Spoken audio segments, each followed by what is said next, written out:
Aïe, aïe, aïe, aïe, aïe. N'enterrez jamais un grand club. N'enterrez pas un grand club. 15e l'année dernière, les gars. 15e du championnat. Malgré tout, on arrive à attirer Bemou, Cunha et maintenant Benjamin Sesko. Pourtant, les gars, c'est pas les prétendants qui manquent. Mais avant toute chose, actualité, information concernant le club de Manchester United, c'est ici que ça se passe, sur Legacy United. Donc, n'hésitez pas à nous soutenir, à vous abonner, à liker, à commenter. Ça soutient énormément la chaîne et ça l'aide dans son référencement. Sur ce, les amis, bon visionnage à vous.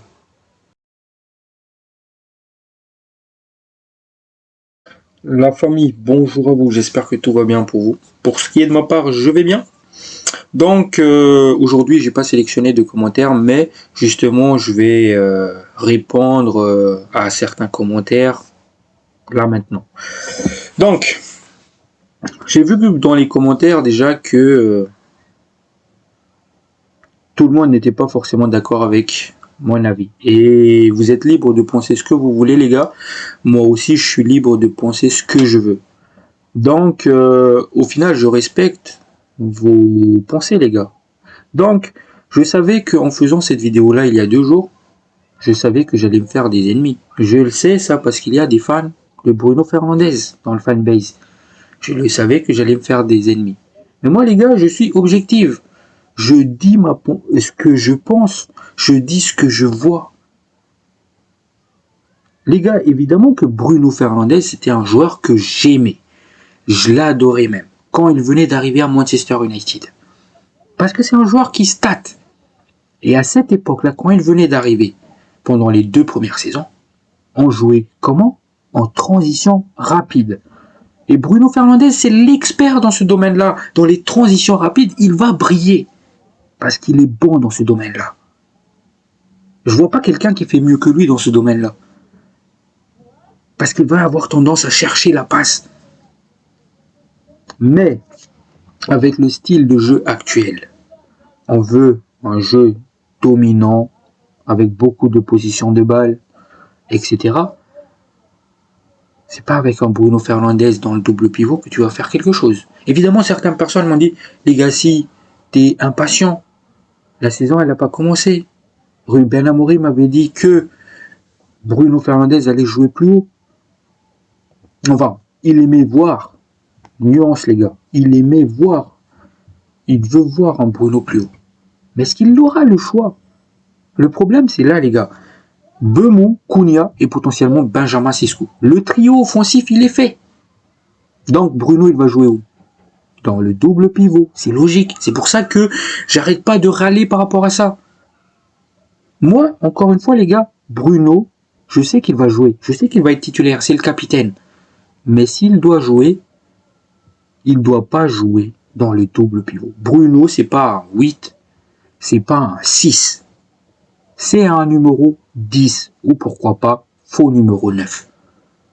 Donc il doit jouer plus haut, pas dans le double pivot. Parce qu'il va avoir tendance à forcer le jeu. Encore une fois, je me répète, on joue plus en transition rapide comme à l'époque. Bruno, il est excellent. Il va stater, les gars. Il va faire ses stats. Il va marquer, il va délivrer de passes décisives. Pas de problème. C'est pour cela que moi, je le mettrai en tant que numéro 10. Et c'est pour cela que j'avais même dit, pas besoin d'aller chercher un numéro 9. Voilà, les gars. Encore une fois, je suis pas un anti-Bruno. C'était un joueur que j'aimais. Mais avec le recul, j'ai pris du recul, je commençais à l'observer, j'ai vu les faiblesses de Bruno. Je sais que c'est un joueur qui force le jeu, c'est un joueur qui n'est pas fait pour jouer dans le double pivot, tout simplement. Voilà, ça c'est ma pensée.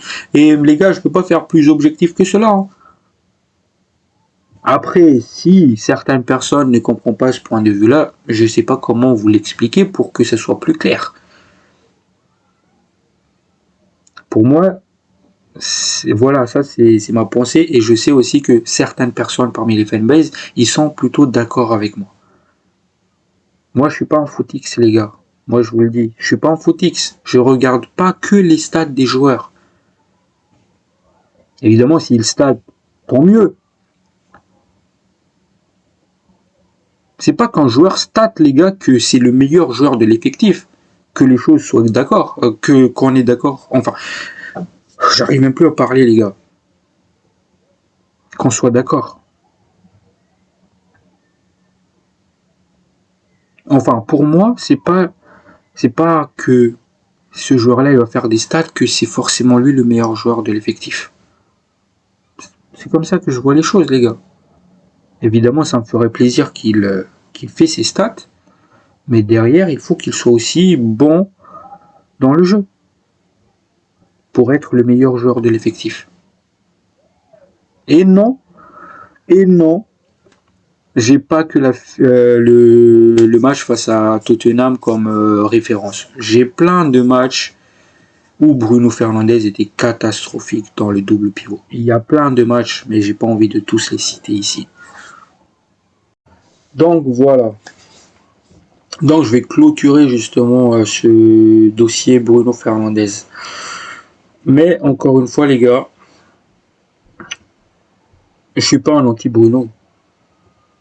Il faut que vous compreniez ça. C'est juste que je suis anti de voir un Bruno dans le double pivot. C'est tout ce que je veux en fait. Mettez-le en tant que numéro 10. Pas de problème. Mais pas dans le double pivot. C'est juste ça les gars. Après je disais tout à l'heure que c'est pas que les stats qui comptent pour devenir le meilleur joueur. Évidemment. Mais j'enlève pas ce fait-là à Bruno Fernandes que c'est lui justement l'homme de la saison dernière. Donc c'était lui qui portait Manchester United. Donc voilà. Sur ce, on va direct attaquer Benjamin Sesko. Ah bah oui, on va pas perdre de temps les amis. Donc, les gars, on l'attendait tous. On l'attendait tous. On attendait la décision de Benjamin Sesko. Parce que il y a Newcastle qui a discuté avec le clan du joueur et le joueur. Il y a Manchester United qui a discuté avec le joueur et son clan aussi. Les deux clubs ont proposé leur projet aux joueurs. Et même plus, Newcastle a formulé une offre. Une offre de 85 millions. Juste derrière, hier, dans la journée de hier, Manchester United a aussi formulé une offre à Leipzig. Donc, on attendait toujours la décision de Benjamin Sesko. Dans ma dernière vidéo, déjà, je parlais de cela. Finalement, les gars, tenez-vous bien, Benjamin Sesko a accepté Manchester United. Il a accepté Manchester United. Il veut rejoindre Manchester United. Eh, les fans de Newcastle, vous avez fait le malin. Sur Twitter, vous avez parlé. Vous avez critiqué Manchester United. Vous étiez sûr de signer Benjamin Sesko. ActuFoot sur X. Allez vous faire. Ça se voit que vous avez la haine, que vous aimez pas Manchester United. Ça se voit. Mais vous savez quoi? Malgré tout vos haines, malgré tous les journalistes Canal qui nous ont critiqués l'année dernière, on vous voit les gars, vous avez la haine. Vous aimez pas Manchester United.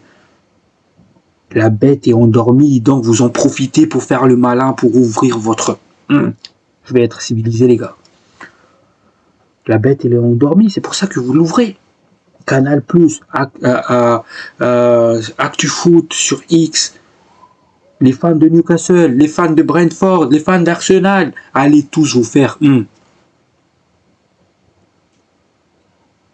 Le jour où on va se réveiller, vous le savez. Vous savez qu'est-ce qui va se passer le jour où on va se réveiller. C'est parti encore une fois pour mettre des fessées partout en première ligue. Pour dominer ce championnat-là. Vous le savez, c'est pour ça que vous avez peur. Donc vous parlez, vous profitez de ce moment de faiblesse. Excusez-moi les gars. Il fallait que ça sorte celle-là. Parce que les gars, ce que je vois depuis l'année dernière, les commentateurs Canal, ActuFoot et plein d'autres, les autres fans, ils se foutent de nous. Ils ont la haine contre nous. Il profite de nous. Par exemple, je prends le cas de Brentford. Il obligeait Bemou à rejoindre Tottenham que Manchester United. Et même Omar Beralda, il a parlé. Il disait que on avait l'impression que Brentford se foutait de notre gueule. C'est ça ce qui se passe, les gars. Mais malgré toutes vos haines, une chose est sûre, c'est que l'aura d'un grand club ne disparaîtra jamais. Les joueurs spéciaux, ils savent reconnaître un grand club. Et Manchester United, que vous le voulez ou non, Newcastle, que vous le voulez ou non, est un grand club. Ok, on a fini 15e.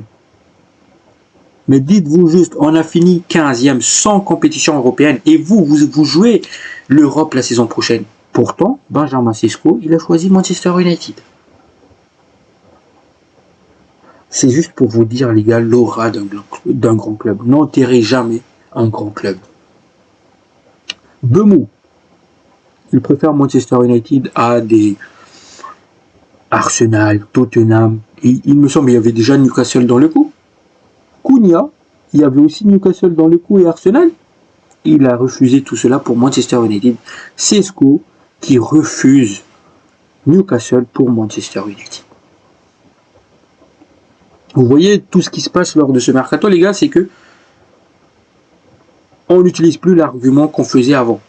C'est-à-dire, qu'est-ce qu'on faisait avant sous l'ère de ces deux guignols de service-là?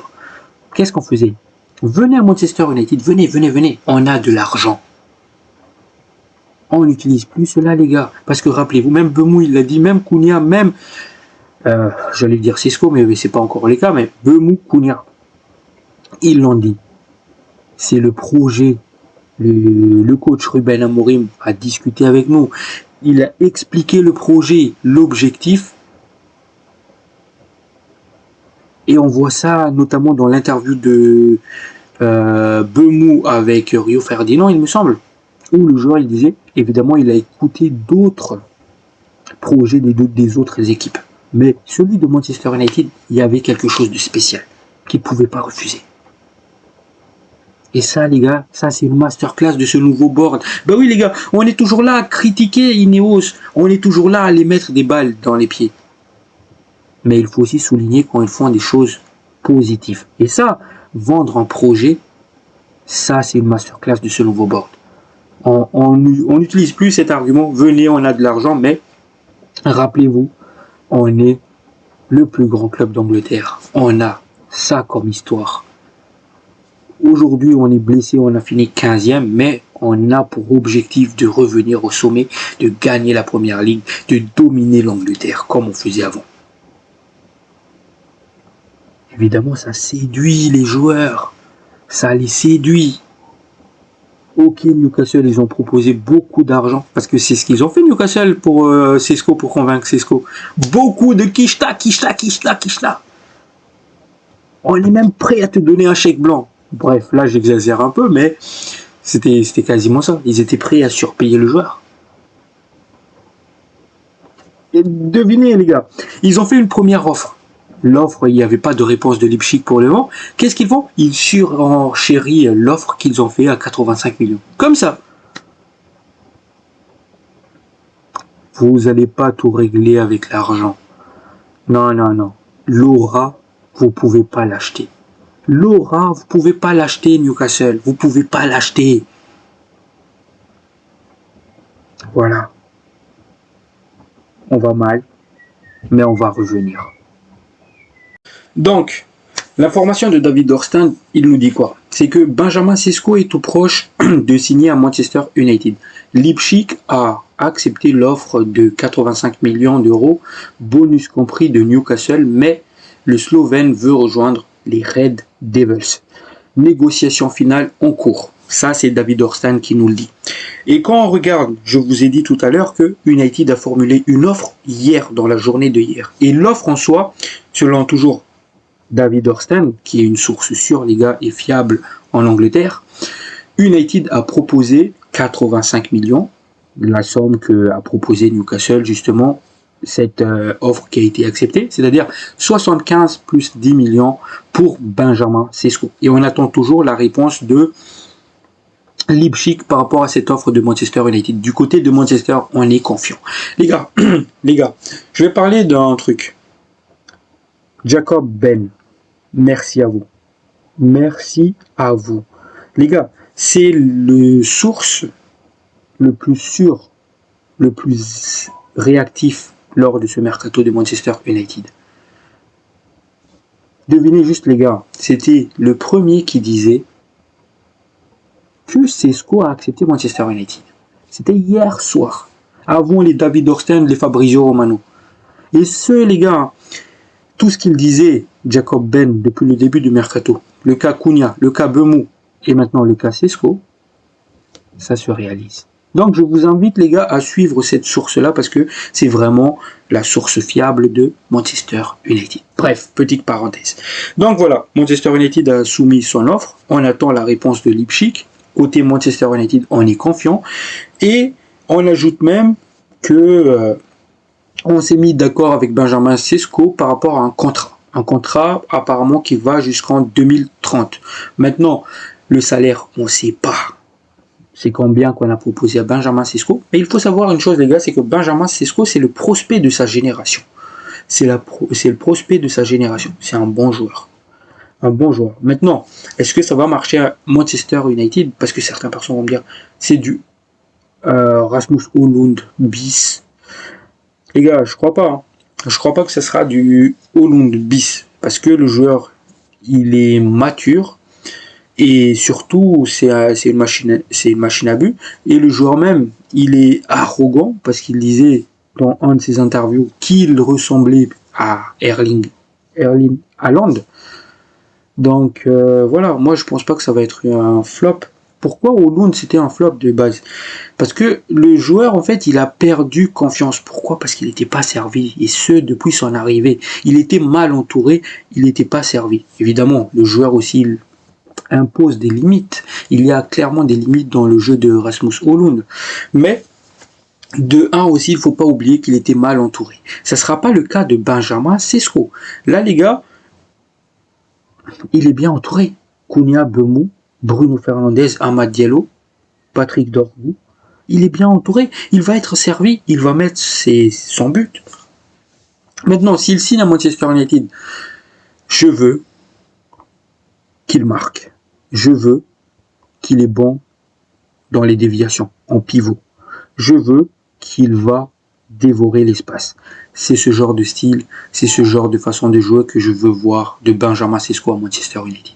Et c'est sa manière de jouer. Parce que le joueur, il est même comparé à Zlatan Ibrahimovic. Juste pour vous le dire. Donc voilà. Donc, je pense les gars que on va avoir la réponse de Benjamin Sesko cette semaine. Enfin, de Leipzig. Je pense que Benjamin Sesko pourrait devenir très rapidement un joueur de Manchester United. Mais vous imaginez les gars la vitesse de ce dossier-là par rapport au cas Bemou.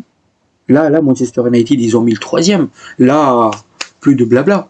Et surtout les gars, la rumeur qui va tomber juste après, ça va vous plaire. Parce que moi, ça me plaît.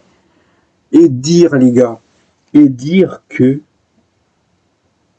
on nous a dit que Manchester United n'avait pas d'argent pour ce mercato. Pourtant, les gars, potentiellement 225 millions pour l'attaque. L'attaque de Manchester United vaut 225 millions. Là, je l'ai dit à plusieurs reprises, les gars. Le chantier lors de ce mercato, c'est l'attaque. L'année dernière, la défense. Lors de ce mercato, l'attaque. 225 millions en attaque. Masterclass. Après, pour moi, évidemment, c'était pas une priorité Benjamin Sesko, comme je l'ai dit à plusieurs reprises, mais je suis très content que le joueur vienne chez nous. Encore une fois. Parce que Højlund, les gars, Højlund, voilà quoi. Il est titulaire, les gars, c'est pas parce qu'on n'a pas le choix. Hein. Rasmus Højlund, il est titulaire parce qu'on n'a pas le choix. Obichido, très jeune. Et Zirkzee, c'est pas un numéro 9. Rasmus Højlund, il est titulaire Parce que on n'a pas le choix. C'est le seul numéro 9 qu'on a. Et on sait tous à quel point c'est important le numéro 9 dans le style de jeu de Ruben Amorim. Voilà les gars. Donc voilà encore une fois, on va attendre le Where He Go concernant Benjamin Sesko. Sur ce, on va passer sur l'autre dossier. Maintenant, on va passer sur la rumeur, je dirais, du jour. Tous les journalistes s'enflamment, et même l'équipe, il y a même Fabrizio Romano. Apparemment, Manchester United passe à l'attaque pour Carlos Baleba. Les gars, tout d'abord, c'était des médias camerounais qui parlaient de cela. J'ai regardé les commentaires, il y a des gens qui ont demandé est-ce que c'est fiable, au moins parce que tout le monde s'enflammait. Du coup, sur une échelle de 1 à 10, vous donnez combien sur la fiabilité justement de ces médias? Ils disaient 3, 2, du coup, c'était pas sûr. Mais Fabrizio Romano a parlé, l'équipe a parlé. Et là, quand même, c'est des médias, c'est des sources sûres, fiables. Manchester United passe à l'attaque pour Carlos Baleba. Les gars, ça date que j'attendais cette rumeur. Je voulais cette rumeur depuis longtemps. Mais c'est jamais tombé. Il y avait du Félix Mécha, il y avait d'autres noms, mais jamais le nom de Carlos Baleba. Lui, les gars, c'est la carte maîtresse. Et dire que Manchester United n'a pas l'argent. Et mince alors. C'est qu'on a de l'argent quelque part. Du coup, Carlos Baleba est le profil très très apprécié par Ruben Amorim. Et Ruben Amorim veut faire de lui son pilier pour son projet. Le pilier de son projet. Ben oui les gars, 22 ans, Carlos Baleba, puissant, technique, récupérateur de balles. C'est tout ce qu'on a besoin. Évidemment que ce sera le pilier. Maintenant les gars, est-ce que Manchester United va l'acheter pendant ce mercato? Est-ce que Manchester United va l'acheter pendant ce mercato? Évidemment, Fabrizio Romano disait que après le cas Sesko, Manchester United va se concentrer justement sur le cas Baleba. Mais par exemple, l'équipe, il dit que ça ne sera pas fait lors de ce mercato, mais peut-être l'été prochain. Donc, le club Manchester United a contacté Brighton pour justement venir au renseignement, combien ils veulent Brighton, etc. Selon les renseignements justement du club, Brighton n'est pas prêt de vendre son joueur, parce que c'est un joueur important pour eux. Par contre, si une belle offre tombe, ils pourront l'accepter. Autrement dit, Brighton n'est pas en train de brader justement leurs joueurs, mais il veut aussi des millions. Là, potentiellement, je pense, une enveloppe de 100 millions. 100 millions, ils vont accepter. Mais si tu vas proposer 70 millions, ça va être refusé. C'est ça ce que ça veut dire, les gars. Donc, il faut savoir une chose aussi. Évidemment, Lille va récupérer 20% du revente de Baleba, parce qu'ils ont mis justement cet pourcentage à la revente. Manchester City aussi s'est renseigné cet hiver, mais avait reculé face aux 120 millions d'euros demandés par Brighton. C'était ça la somme demandée par Brentford. 120 millions, les gars, c'est beaucoup. Hein. C'est beaucoup. C'est pour cela que moi, je garde espoir. Je garde espoir. Potentiellement inclure des joueurs dans le deal pour faire baisser ces 120 millions-là pour récupérer le joueur. Mais les gars, c'est le premier justement. C'est le premier rumeur concernant Carlos Baleba. Et ça, je l'attendais depuis longtemps. Imaginez les gars, on fait Sesko, on fait Baleba juste derrière. Le mercato, il est XXL. C'est du 20 sur 20. Mais voilà. Moi, je pense plutôt qu'on va partir chercher Baleba pour l'été prochain.